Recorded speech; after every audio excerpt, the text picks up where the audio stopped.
అరావళి పర్వతాలు, హిమాలయ పర్వతాల మధ్య మీకు తేడా ఏం కనిపిస్తుంది? ఈ రెండు మడత పర్వతాలు, ఫోల్డెడ్ మౌంటైన్స్. కానీ ఒకటి పాత మడత పర్వతం, ఒక చిన్న పర్వతం. హిమాలయాల క్రింద ఇంకా రెండు టెక్టానిక్ ప్లేట్లు ఒకదానికొకటి కొట్టుకుంటున్నాయి.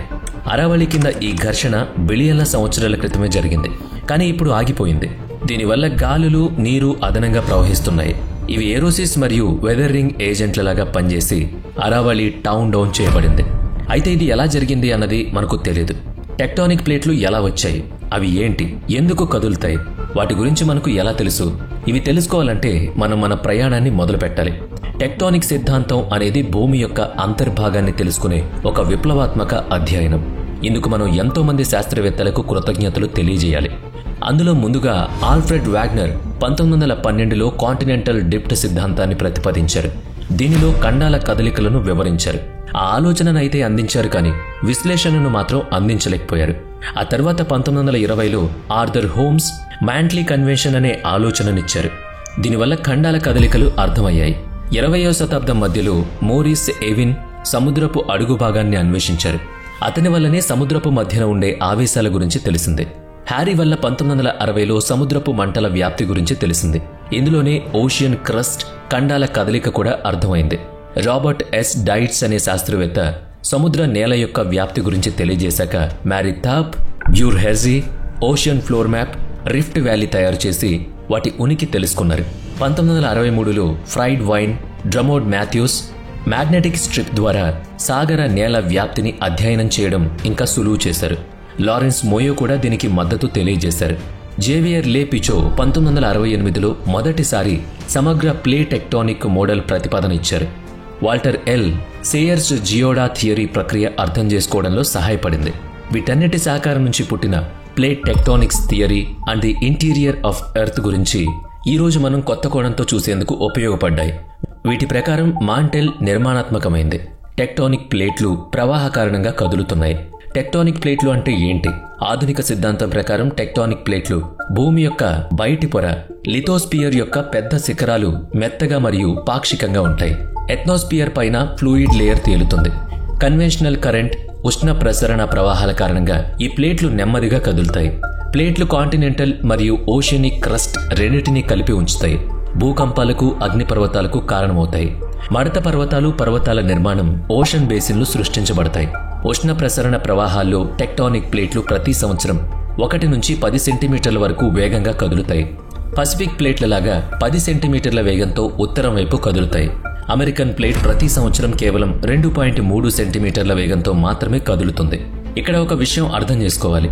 టెక్టానిక్ ప్లేట్లలో ఖండాంతర మరియు సముద్రపు క్రస్ట్ రెండు ఏర్పడతాయి. ఉదాహరణకి యురేషియన్ ప్లేట్లలో యూరప్, ఆసియాలోని ఖండాంతర భాగం, అట్లాంటిక్ మహాసముద్రం యొక్క సముద్రపు అడుగు భాగం. రెండు ప్లేట్లు ఒకదానికొకటి కలిసే చోట ప్లేట్ అంచులు అక్కడ సంఘర్షణ చెందుతాయి. ప్లేట్ అంచులు నేల మాలిగలుగా మారతాయి. ప్లేట్ సరిహద్దు, ప్లేట్ అంచుల మధ్య కూడా చాలా తేడా ఉంటుంది. ప్లేట్ మార్జిన్లు అనేది కొంచెం విస్తృత పదం. ఇది టెక్టానిక్ ప్లేట్ యొక్క బయటి అంచు లేదా అంచు సరిహద్దు. దాని చుట్టూ ఉన్న సరిహద్దును కూడా కవర్ చేస్తుంది. పరస్పరం చర్య ద్వారా ప్లేట్ ప్రభావితం అవుతుంది. సరిహద్దు అనేది ఒక నిర్దిష్ట ప్రదేశం. రెండు టెక్టానిక్ ప్లేట్లు ఇక్కడ కలుస్తాయి. ప్లేట్లు ఒకదానికొకటి తాకే రేఖ, అంటే ప్లేట్లతో పరస్పరం చర్య జరుగుతుంది. బౌండరీ అనేది ఒక నిర్దిష్ట స్థలంలో ఉన్న లైన్.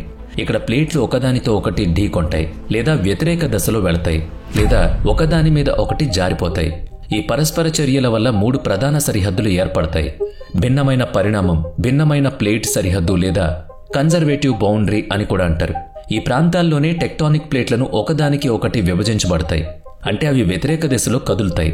దీనివల్ల ఎట్మాస్ఫియర్లో మాగ్మా పైకొస్తుంది, ఘనీభవం సంభవిస్తుంది.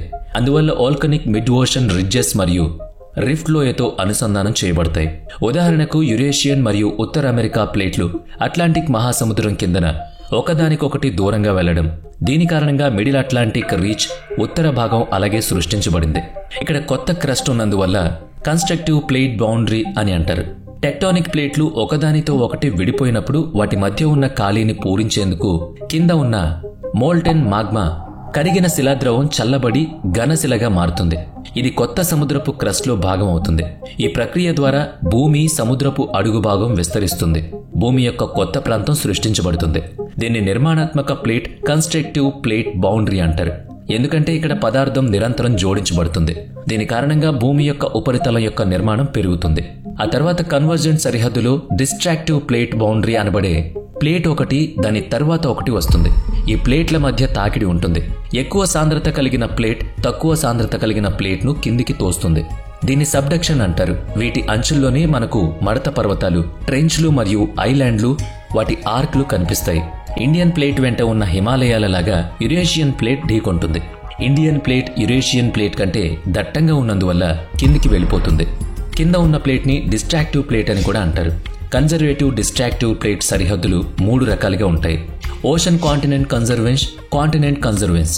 ఇక ట్రాన్స్ఫార్మ్ బౌండరీస్, రోప్డ్ బౌండరీస్ సరిహద్దుల గురించి మాట్లాడుకుందాం. వీటిని కన్జర్వేటివ్ బౌండరీస్ అని కూడా అంటారు. వీటి సరిహద్దులు ఒకదానితో ఒకటి ఢీకొని అలాగని దూరం కూడా వెళ్ళవు, కానీ ఒకదాని మీద ఒకటి జారుతూ ఉంటాయి. ఆండ్రియస్ ఫాల్ట్, ఉత్తర అమెరికన్ ప్లేట్, పసిఫిక్ ప్లేట్ ఒకదానితో ఒకటి సరిహద్దులో ఢీకొనడం, దూరంగా వెళ్లే కన్నా సమాంతరంగా కదులుతాయి. ఇవి షీరింగ్ మోషన్ను సృష్టిస్తాయి. అంటే ప్లేట్లు ఒకదానికొకటి రుద్దుకొని ఘర్షణ, ఒత్తిడి కలుగజేస్తుంది. ఈ రకమైన సరిహద్దులలో సబ్డక్షన్లో జరిగినట్టుగా కొత్తగా క్రస్ట్ ఏర్పడడం కానీ లేదా ఉన్న క్రస్ట్ నాశనం అవడం కానీ జరుగుతుంది. అందువల్ల ఈ సరిహద్దును కన్జర్వేటివ్ బౌండరీ అని అంటారు. ఇక ఇప్పుడు ప్రపంచంలో పెద్ద, చిన్న ప్లేట్లను చూద్దాం. ముందుగా మేజర్ టెక్టానిక్ ప్లేట్ల గురించి మాట్లాడుకుందాం. అన్నిటిలో మొదటిది పసిఫిక్ ప్లేట్. ఇది అతి పెద్దది. పసిఫిక్ మహాసముద్రాన్ని కప్పి ఉంచే ప్లేట్ ఉంది.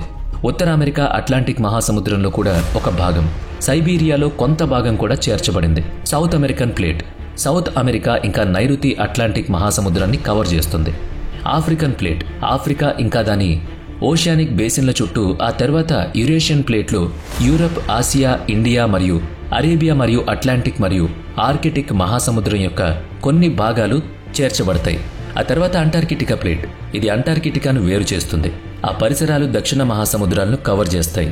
ఇండో ఆస్ట్రేలియన్ ప్లేట్స్కి 2 ఉప ప్లేట్లు మరియు పక్కనే ఉన్న సముద్రపు క్రస్ట్ను కప్పి ఉంచుతాయి. ఆస్ట్రేలియాను సూచించే ఆస్ట్రేలియన్ ప్లేట్ ఆస్ట్రేలియాను సూచిస్తుంది.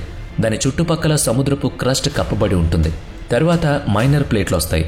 వీటి పరిమాణం మేజర్ ప్లేట్ల కంటే చాలా తక్కువగా ఉంటుంది.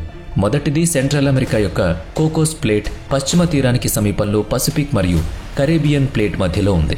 ఆ తర్వాత నాస్క్ ప్లేట్ దక్షిణ అమెరికాకు పశ్చిమాన ఉంది.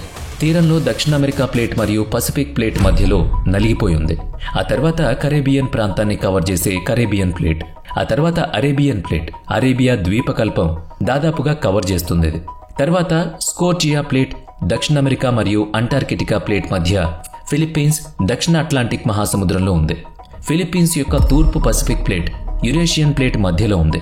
చివరిది ప్రధానమైంది జావాన్ డి ప్యూ ప్లేట్ ఉత్తర అమెరికా పశ్చిమ తీరానికి సమీపంలో పసిఫిక్ మరియు ఉత్తర అమెరికా ప్లేట్ల మధ్య ఒక చిన్న సముద్రపు ప్లేట్. ఇది ప్రపంచంలోని మేజర్ మరియు మైనర్ టెక్టానిక్ ప్లేట్ల గురించిన వివరణ. దీన్నే ప్లేట్ టెక్టానిక్ సిద్ధాంతం అని అంటారు. వీడియో నచ్చితే లైక్ చేయండి, షేర్ చేయండి.